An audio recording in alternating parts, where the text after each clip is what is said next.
Vivemos esperando dias melhores.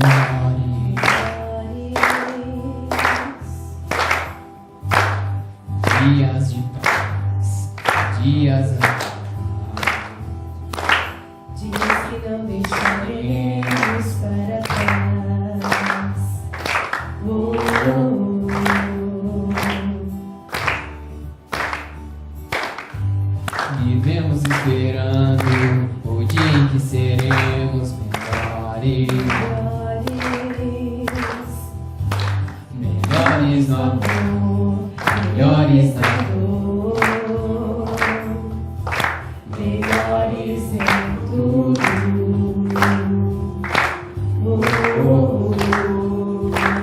Olá, boa tarde. Estamos começando o programa Juventudes aqui pela TV Nazaré de Juína. Bom ter a sua companhia.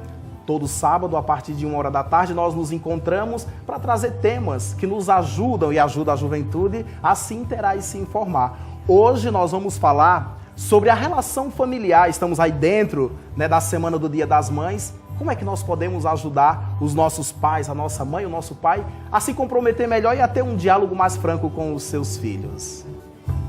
Vivemos esperando um dia em que seremos melhores, melhores no amor, melhores na dor, melhores em tudo. Oh, oh, oh. Dias melhores pra sempre. Dias melhores pra sempre.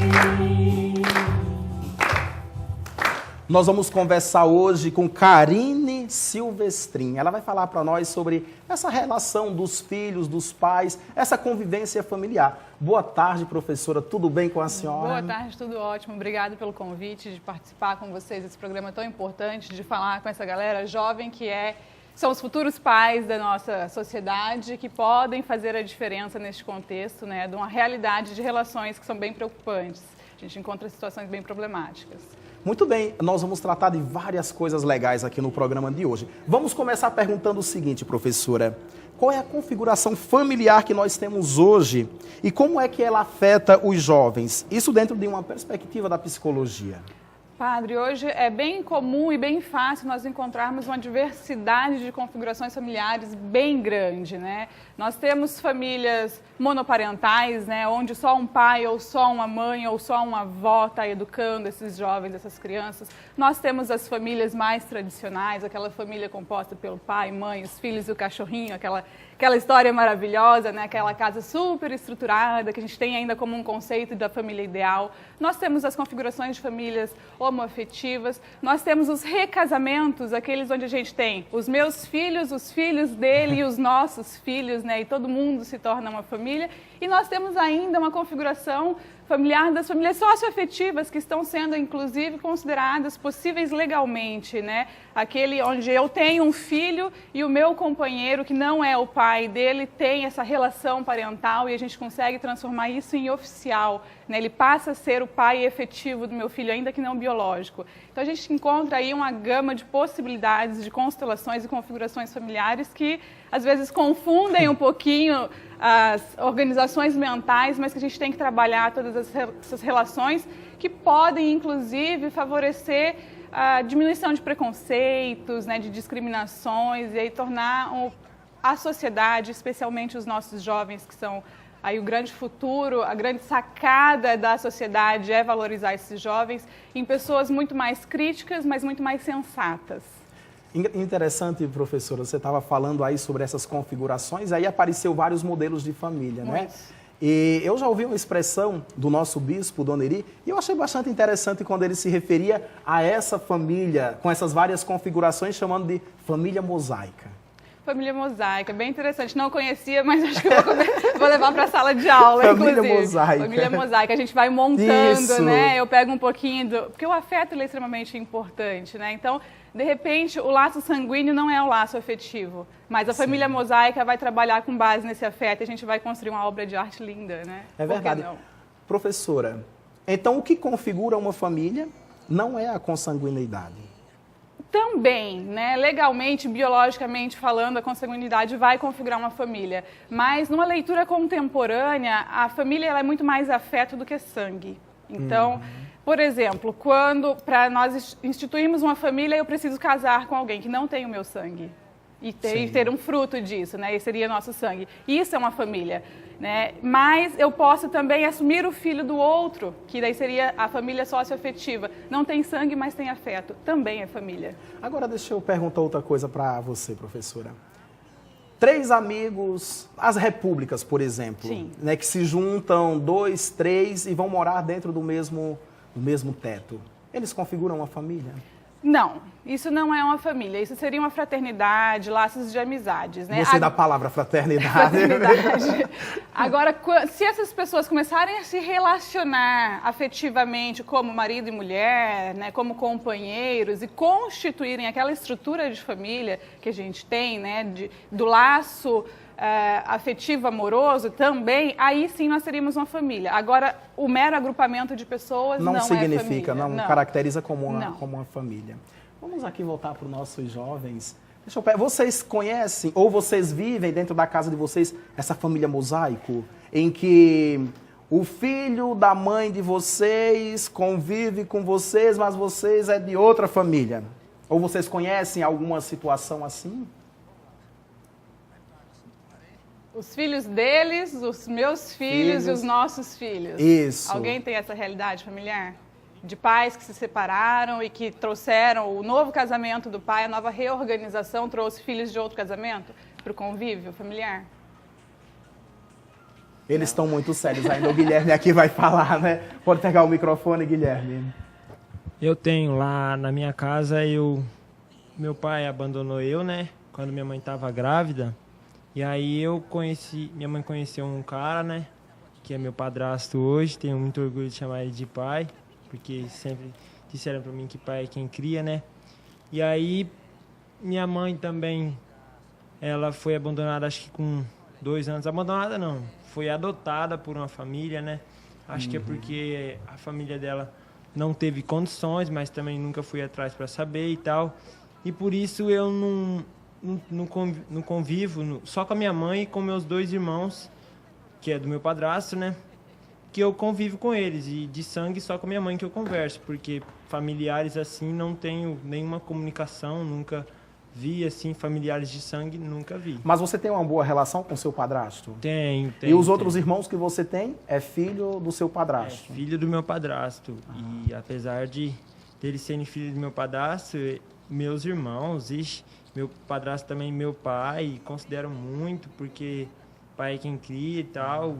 E eu sempre gosto de estar ali com ele, com meus irmãos, brincando e fazendo festa. Professora, tá aí um exemplo, né? Que família é afeto, né? Exatamente. Acho que o Guilherme exemplificou muito bem aqui essa discussão que nós abrimos nesse primeiro bloco. Com toda certeza. Família é afeto. Família não necessariamente é laço sanguíneo, mas é também laço sanguíneo, né? E o que o Guilherme vem trazendo pra gente é interessante, que a família se baseia no respeito e no amor, né? Ele é meu padrasto, mas eu tenho orgulho de chamá-lo de pai. Isso é afeto, isso é família. E essa nova configuração de família dos homoafetivos? A senhora que trabalha, vou chamar de você, pode ser? Por favor. Que trabalha nesse campo da clínica, né, na área social e em outras áreas dentro da psicologia. Como que você percebe isso em relação a essa proximidade de família, a esse conceito de família? Sobre a configuração familiar entre casais homoafetivos. Padre, a ciência vem mostrando pra gente que, muito ao contrário de uma percepção social, isso não causa prejuízo algum para a criança adotada, provavelmente adotada, ou que é fruto de um relacionamento anterior, viver com 2 pais ou 2 mães, né? E até há pouco tempo li uma reportagem falando sobre isso. E casais homoafetivos buscam acompanhamento psicológico quando começam a pensar em adoção, né? Como nós vamos lidar com isso? E o mais interessante é que eles não vão atrás do acompanhamento psicológico pensando quais os preconceitos possíveis que meu filho vai sofrer. E sim, como qualquer casal heterossexual, como vai ser a mudança da nossa rotina com mais um indivíduo. Então, as coisas vão se organizando, é claro que ainda vem carregada de preconceito, mas elas vão se organizando de uma maneira bem natural. E olha só, padre, defendo que antes um casal homoafetivo adotar uma criança e criar com muito amor do que um casal heteroafetivo ter filhos e espancar essa criança. Agora, deixa eu fazer outra pergunta ainda dentro dessa discussão. Dois homens, por exemplo, criando uma criança. Essa criança não vai sentir a falta da feminilidade ali dentro da família? Não necessariamente. Existem estudos que vão dizer que sim, que falta essa presença. Mas a gente pode fazer uma reflexão na seguinte maneira. Uma mãe que cria o filho sozinho, seria mais ou menos uma condição parecida, né? Falta a figura masculina. Essa criança vai ter um atraso no desenvolvimento ou vai ter um prejuízo em relação aos outros? Não necessariamente. Vai depender muito de como vai ser a educação que essa mãe vai ser capaz de lidar ou todos os demais arranjos familiares, avós, tios, né, demais parentes. É importante, sim, você conviver com figuras de representatividade masculina e feminina, mas isso não determina a tua capacidade de desenvolvimento ou de socialização. E a personalidade da criança, isso também não vai influenciar? Não, não. É muito mais uma relação de qualidade de afeto que influencia, né? Se você for criado por um casal heterossexual, onde você tem uma desestrutura de afeto, agressividade, seja física, seja verbal, distrato, aí sim a gente poderia ter um prejuízo muito acentuado. Agora, pelo fato de ser criado por um casal de iguais em questão de gênero, não, isso não traz prejuízo. Não traz. Não, na verdade traz até um benefício que é ser tolerante à diferença, né? Na verdade, que está faltando muito na nossa sociedade Tem atualmente. essa questão mesmo. Eu quero fazer uma outra pergunta que eu tenho curiosidade. A gente conversa, vai, percebe também. Por que é que dentro da família a gente tem sempre uma relação de proximidade maior? Tem mais abertura para falar ou com o pai ou com a mãe? Por uma questão de afinidade mesmo. Geralmente a gente busca conversar com aquele que pensa igual, né? Embora eu vá pedir uma opinião para o outro, eu quero que a opinião do outro seja mais ou menos aquilo que eu quero ouvir, né? Então eu procuro perguntar para quem eu sei que vai me responder algo que vai me satisfazer de uma maneira mais positiva. Mas olha só, é um conceito que eu tento trabalhar bastante com os meus alunos, especialmente quando a gente está falando de relações familiares, que é comum a gente dizer assim, os filhos pensarem, mas o meu pai gosta mais do meu irmão do que de mim, a minha mãe gosta mais. A gente nunca é o preferido, né? A gente sempre acha que os outros são. Mas é legal, não é que o amor seja maior por um do que pelo outro, mas a afinidade, sim, ela vai variar, tá? Você tem 3 filhos, você ama muito todos eles, mas você tem mais afinidade com um do que com o outro. E essa afinidade, ela é gerada a partir de quê?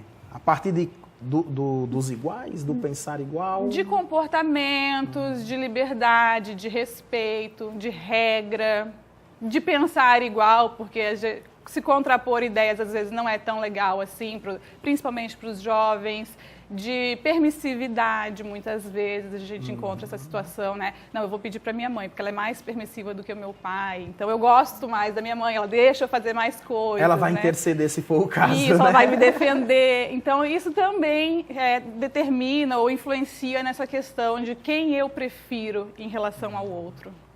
Nós estamos falando com a professora Karine, estamos falando sobre relação familiar, já que amanhã é Dia das Mães, né? Que o nosso programa Juventudes possa ajudar as mães que estão nos assistindo a ter essa relação de proximidade com os filhos, a ter essa relação, né, de amor, de conversa, de diálogo. No programa de hoje nós estamos com o grupo do JP3, aqui conosco. A Pastoral da Juventude também está conosco. E o Movimento Emaús.